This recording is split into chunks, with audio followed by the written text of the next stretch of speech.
¿Qué hay, familia? Buenos días. Oigan, el día de hoy me encuentro con mis compañeros de la licenciatura en Derecho de la Universidad de Insurgentes. Quisiéramos presentarnos primero. Estamos con mi compañero Luis, con mi compañero Adrián, mi compañera Nicole, Fabricio, Diego, también Dariana y mi compañera Fernanda. El día de hoy les vamos a hablar acerca de un tema pues un poco conocido, tal vez algunos de ustedes conocen acerca de ello, y que también es un caso que llegó hasta la Corte Interamericana.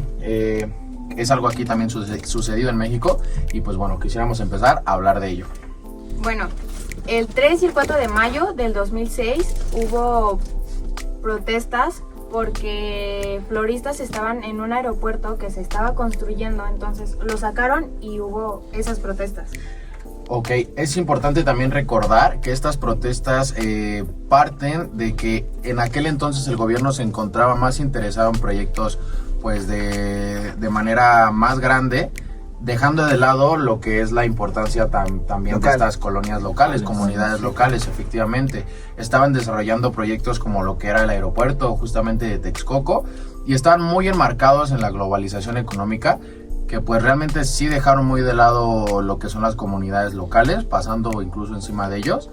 Y ahora sí que los agredían, porque pues sí, realmente no aceptaban que estas comunidades pues alzaran la voz, ¿no? Le daban hasta macanazos, ¿no? Exacto, o sea, en contra de este por proyecto. eso mismo estas protestas se hicieron muy grandes, porque en medio de las protestas hubo mucha violencia y, o sea, sexual, que es lo más... Pero por parte de los policías. Por parte de los funcionarios que usaban gases lacrimógenos y, o sea, mucha violencia, que es lo que les vamos a contar más adelante.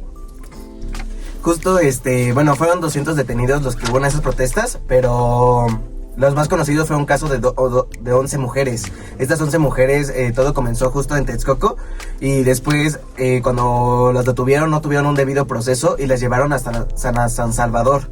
Ahí las detuvieron, las tuvieron unos días, las violaron. Justo una víctima que después contó de que las metieron en un cuarto negro y les dijeron las policías, no, quítate la ropa. Y entonces ella se dio cuenta que tenía moretones y que había sido violada. Estas 12 víctimas no les hicieron caso a las autoridades locales y llegó hasta las autoridades internacionales, que fue que llegó a la Corte Interamericana de Derechos Humanos. Okay. Sí, justo cuando pasó todo esto, era gobernador del Estado de México, Peña Nieto. Ajá. El mismo que después llegó a ser presidente de México. O sea, entonces, ¿qué está pasando, no? Porque inclusive la sentencia tardó mucho en resolverse. Pero, o sea, mira, qué concurrente de que, o sea, que nosotros como mexicanos nos dejemos, porque primero pasó el caso de las 11 víctimas, que no se le resolvió a nivel local, y posteriormente lo hicimos presidente y pasó los 43 estudiantes. Eso habla como mal de la sociedad mexicana, ¿no? Que nos dejemos. Sí, claro. Exactamente. Contamos con 3 demandas, que es la primera en 2008, que es cuando se presenta pues ante la CIDH el caso como tal.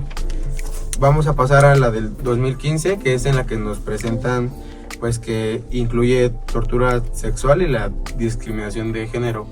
Y ya la última es en la que se hace pues como más caso, que es la del 2016, en la que se presenta ante la Corte Interamericana ante pues el proceso que no se tuvo en el país. Y bueno, pues no sé si sabían, pero México tiene distintos tratados internacionales firmados que hablan de los derechos humanos y distintas reformas en las leyes locales.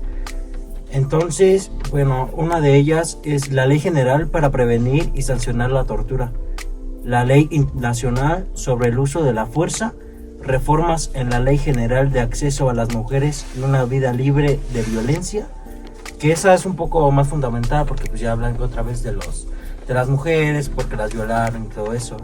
Y bueno, estas reformas reflejan cómo la globalización influye en los sistemas legales nacionales incorporados de principios internacionales. Gracias a la globalización, nosotros como ciudadanos podemos recurrir a distintas autoridades, ya que en este caso de las 11 mujeres que fueron violadas y violentadas, las autoridades locales no nos hicieron caso, entonces nosotros pudimos recurrir a las autoridades de la Corte Interamericana de Derechos Humanos. De igual manera, no solo las leyes pudieron intervenir, sino que los mismos ciudadanos hicieron movimientos sociales y gracias a eso reformaron las leyes. Y gracias a eso. Claro, o sea, también podemos ver cómo hay solidaridad entre mexicanos. Inclusive el CEGIL fue uno de los principales grupos sociales, o tuvo un movimiento bastante grande que fue, gracias a este caso, el CEGIL ayudó bastante a promover en redes sociales, a difundir el caso para que tuviera mayor impacto justamente en la Corte Interamericana.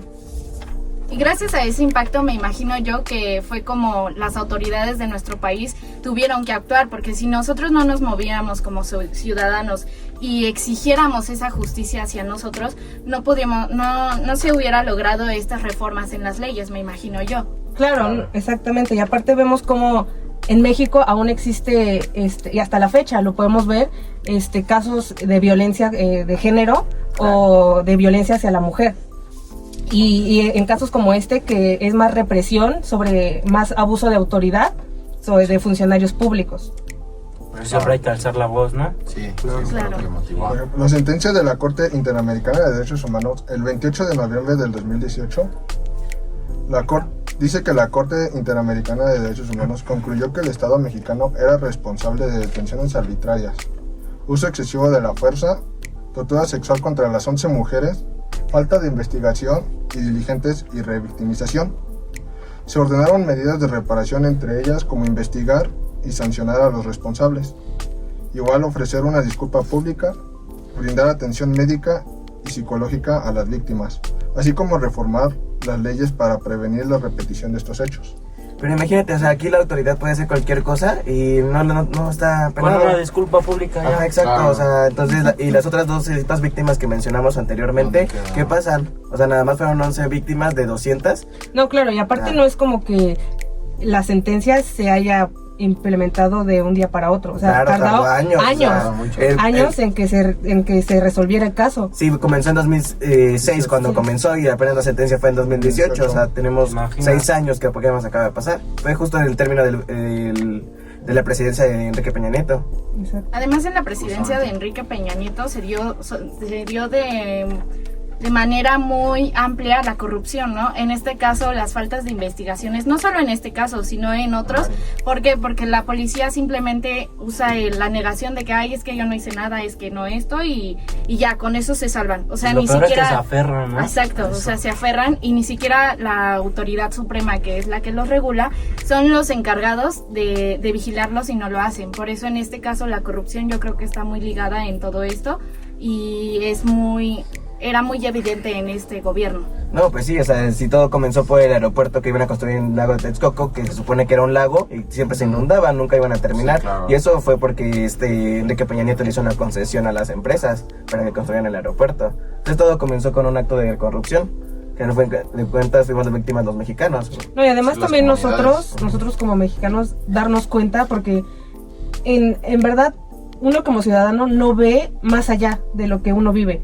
Entonces, uno también vive en esa cierta ignorancia de decir, elijo a Peña Nieto como presidente, Nada más cuando porque no es sabe, guapo. nada más porque es guapo o porque... Ajá, que todos votaban por ellos. ¿no? Exactamente.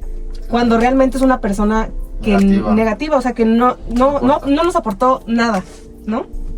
Entonces...